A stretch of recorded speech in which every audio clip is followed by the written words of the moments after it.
This hat sold for 800 keys, and it threw the community at large in a frenzy, at least for when it was currently released. I'm catching this 3 months later. I just happened to notice it on the backpack.tf homepage.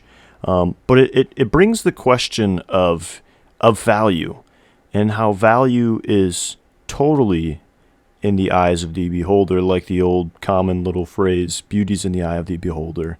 And so is it seemingly to be so with such a hat. The hat in and of itself is really bad, and the effect is also really bad. But the union of both of them creates quite a goofy little funny hat. Worth 800 keys? Well, not to me personally. But that's the whole deal. You know, with the community of Team Fortress 2, the trading community, I don't know if you guys noticed, but obviously there's been quite an uptick in prices, and many things have soared far beyond what they used to be. And we're kind of stuck in a state of acknowledging what's high tier and what's not.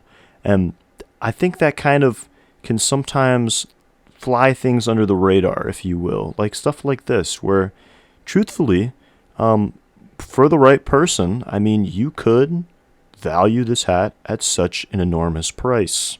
Truthfully, not long ago, we had NFTs dominating public spaces, yet those things weren't ever worth anything and had no real value, and that's the same thing with Team Fortress 2 items. They really have absolutely zero value.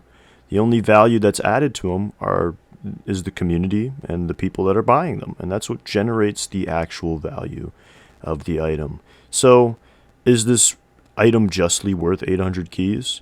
Well, yeah, if people are willing to pay that much for such an item, then it's totally worth that much money.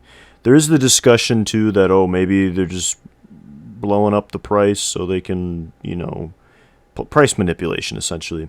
But you can examine the evidence and determine that yourself. I'll link the suggestion below so you can take a peep and look at all the comments and look at the evidence and determine that yourself. But either way, I thought this was a fairly fascinating thing. Even though it's kind of old news, I just figured I'd share that on my little TF2 space. So hopefully you enjoyed the video. Let me know your thoughts and comments below. Is this just? Is this okay? Is this really a hat that's worth 800 keys? You tell me. Let me know your thoughts. Anyways, deuces cabooses, I'm gone.